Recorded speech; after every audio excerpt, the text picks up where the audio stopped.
जब भी मैं सीओ मैडम को पास जाता हूँ तो मेरा पेपर नहीं छूता है, उनका बात मानता है और हमको बोलता है हम क्या करें, जहाँ जाना है वहाँ चले जाओ, जहाँ जाना है। इसका मतलब है साहब, सीओ मैडम को 1 लाख रुपया तनख्वाह चाहिए सरकारी और 5 लाख रुपया साइड से चाहिए, तो साहब हम गरीब आदमी कहाँ से देंगे। जब आप पैसा दीजिए तभी आपका काम होगा, हाँ, आपका काम नहीं होगा। उन्होंने ऐसा काम नहीं करेगा, इसलिए साहब हमने कसम खा लिया। थाना भी मेरा आवेदन नहीं लेता है, नहीं सुनता है, तो मैंने कसम खा लिया कि थाना और अंचल अब मुझे जाना नहीं। अब डीएम साहब को सामने जाके अपनी प्राण तेज देनी है, चाहे इस चलते जे कुछ हो। अगर आपको फैसला नहीं मिलता तो आप डीएम का फैसला नहीं मिला तो डीएम साहब को ऑफिस में, कलेक्टरी ऑफिस में लाल झंडा लगा दूंगा और तब मैं अपना, जैसे मेरा देश का भाई शहीद हुआ था, इसी प्रकार मैं अपना जान वहाँ दे दूंगा। नहीं तो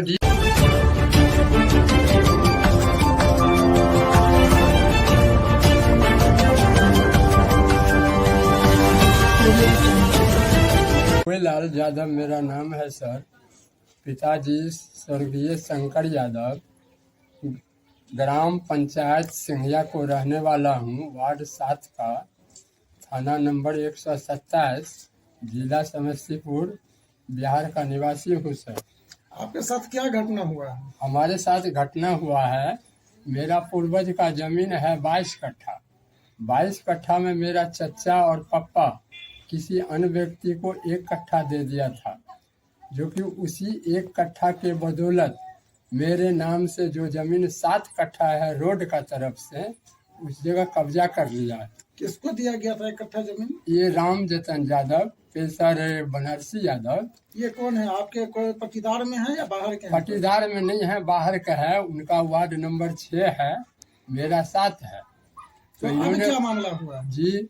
अभी क्या मामला हुआ आपके? अभी मामला ये हुआ है सर, हमने कोर्ट में केस डाला हूँ और 1 कट्ठा पर केस डाला हूँ। 11 कट्ठा जमीन आज 20 रोज से मेरा हड़प रखा है, रोक रखा है, गेहूं का फसल नहीं लगाने देता है। सीओ मैडम को पास जाता हूँ, सीओ मैडम थाना भेजता है, थाना जाता हूँ। क्या कहा जा रहा है? थाना में सीओ मैडम आपको थाना भेज दिए? हाँ। तो थाना से आपको क्या कहा जा रहा है? थाना जब आता हूँ तो बड़ा बाबू सीओ मैडम को पास भेज देता है। आज से 8 महीना पहले मुरारी सर एक है सीओ साहब का काज करता, उन्होंने हमको बोला था कि 1 लाख रुपया सीओ मैडम मंगाया है, आप दे दो, आपका फेवर में जो है से मदद करेंगे। हमने उनसे आप 1 लाख रुपया दीजिएगा तब आपका काम होगा? हाँ, काम आपका नहीं होगा? नहीं होगा। ये कौन मांग किया था? ये मुरारी जी का, मुरारी नाम है, सीओ मैडम का काज करता वो है। तो हमने बोले सर 5000 में काम चलेगा, तो बोलता है जो भाग जाओ यहाँ से। तो हम तो उसको पैसा दिए नहीं सर, और अभी तक सीओ मैडम मेरा पेपर कभी पढ़ को नहीं देखा। आज 8 महीना से मुझे परेशान कर रखा है। जब भी मैं जाता हूँ तो मेरा पेपर छूता नहीं है और मुझे बोलता है हम क्या करें, हम क्या करें।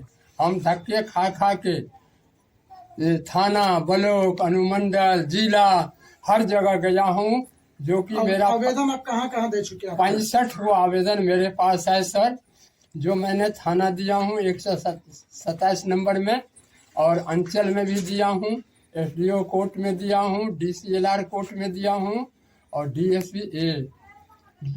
डीएसपी साहब को दिया हूँ, ऊपर डीएम साहब को दिया हूँ और एसपी साहब को दिया हूँ। जिला में भी एसपी साहब के यहाँ को क्या मिला, आश्वासन क्या मिला वहाँ से? एसपी साहब हमको 1 ही बार मिला सर, लेकिन उनके यहाँ हम कम से कम 8 से 10 बार गए। बहुत अच्छे लोग हैं। मैं नीचा में बैठ गया, साहब मुझे उठा के ऊपर कुर्सी पर बैठाया और मेरे आवेदन में लिख दिया, ये जमीन का मामला है, ये जमीन का मामला है, आप जो है डीसीएलआर साहब को पास जाइए, मैंने लिख देता हूँ, आपका काम होगा। तो डीएसपी साहब मुझे बहुत अच्छे से मान किया और इज्जत किया। मैं यहाँ अनुमंडल गया डीसीएलआर साहब को पास, तो एसडीओ साहब, डीसीएलआर साहब एक जगह बैठा और जब मैंने फैसला मांगा तो सीओ मैडम का फोन आया, तो एसडीओ साहब को एक ही फोन में अनिकलच में कर लिया। एसडीओ साहब हमसे बोला यहाँ साइन करो, हमने बोले साहब कहीं हम साइन नहीं करेंगे, हम कोर्ट जाएंगे। बार बार एसडीओ साहब मुझसे साइन करवाने का कोशिश किया, मैं उसको साइन नहीं किया। यानी कि आपको कहीं सब तक इंसाफ नहीं मिल रहा है। हाँ, हमने कहीं साइन नहीं किए, हमने बार बार बोले साहब हम कोर्ट जाएंगे, कोर्ट जाएंगे। लास्ट में एसडीओ साहब गुस्सा के बोला कि जाओ आप कोर्ट चले जाओ। कोर्ट चले गए, केस डाल के फिर मैंने जो है सो गया जिला में डीएम साहब को पास, जो साहब 144 धारा लगा दीजिए हमारे उस जमीन पर। बोला आवेदन लिख के दो और कागजात जमा करो, हम जो है से 144 धारा लगा देंगे। साहब को हमने कागजात दिया, आवेदन दिया, और साहब बोला दूसरे रोज साहब बोला जाइए एसडीओ कोर्ट से ये 144 लग जाएगा। हम आए, हम तबीयत खराब हो गया। 1.5 महीना का बाद हम एसडीओ साहब से गए मिलने के लिए। मुझे बहुत फटकारा एसडीओ साहब, बोला आप पहले हमसे मिल चुके हैं, अब मिलने का कोई जरूरत नहीं है, आप जाइए। हमने बोले साहब हमारा 144 लगा, बोला ऐसा नहीं होता है, तो हम वहाँ से लौट कर आ गए। अभी फिलहाल में 25 रोज से गेहूं बोने के लिए मैं बार बार जाता हूँ, ट्रैक्टर घुरा देता है, मारपीट भी किया है। मैंने एक केस डाला हूँ, पत्नी को केस में गवाह बनाया हूँ। ये केस नंबर है 797 नंबर। ये मारपीट का केस किया हूँ, हमने टाइटल का केस किया हूँ। उनका इतना कुछ करने के बाद हाँ, भी आज तक आपको इंसाफ नहीं मिल पाया। 400 नंबर है। और जब भी मैं सीओ मैडम को पास जाता हूँ तो मेरा पेपर नहीं छूता है, उनका बात मानता है और हमको बोलता है हम क्या करें, जहाँ जाना है वहाँ चले जाओ, जहाँ जाना है। इसका मतलब है साहब सीओ मैडम को 1 लाख रुपया तनख्वाह चाहिए सरकारी और 5 लाख रुपया साइड से चाहिए, तो साहब हम गरीब आदमी कहाँ से देंगे। जब आप पैसा दिया तभी आपका काम होगा, हाँ, आपका काम नहीं होगा। उन्होंने ऐसा काम नहीं करेगा, इसलिए साहब हमने कसम खा लिया। थाना भी मेरा आवेदन नहीं लेता है, नहीं सुनता है, तो मैंने कसम खा लिया कि थाना और अंचल अब मुझे जाना नहीं। अब डीएम साहब को सामने जाके अपनी प्राण तेज देनी है, चाहे इस चलते जे कुछ हो। अगर आपको फैसला नहीं मिलता तो डीएम का फैसला नहीं मिला तो डीएम साहब को ऑफिस में, कलेक्टरी ऑफिस में लाल झंडा लगा दूंगा और तब मैं अपना, जैसे मेरा देश का भाई शहीद हुआ था, इसी प्रकार मैं अपना जान वहाँ दे दूंगा। नहीं तो डीएम साहब हमारा फैसला देखे। 1 कट्ठा कोर्ट में है, 11 कट्ठा जमीन मेरा रोक रखा है, गेहूं ने लगाने दिया है। 22 कुंटल गेहूं होगा, वो में हमारा बाल बच्चा क्या खाएगा। आज मीडिया साहब को बुलाने का खास मतलब है कि मैं सोमवार को डीएम साहब से मिलता हूं, या तो मेरा खेत जोतवाए या नहीं तो मैं कलेक्टर ऑफिस में जान दूंगा।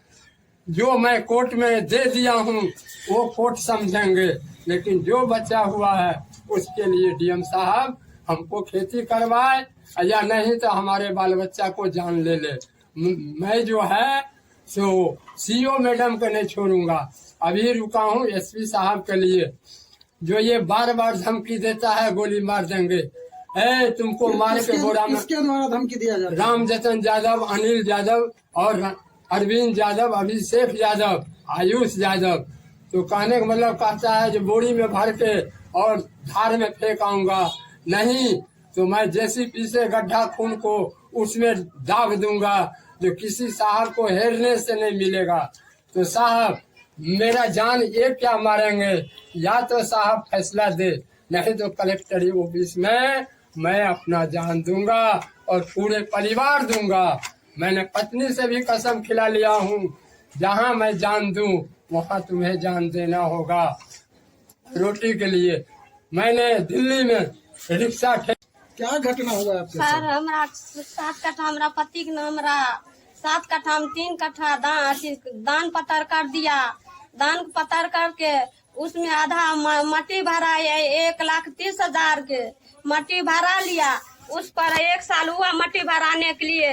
अब वो राताराती घर बना लिया, ढाठ मार लिया उस जमीन पर, हमारा नहीं जाने दे रहा। हम जाते तो हमारा गाली दे के बैला दे रहा, का बोल रहा है कि तुम्हारा बाप नहीं है, हमारा बाप का है, बे भागो।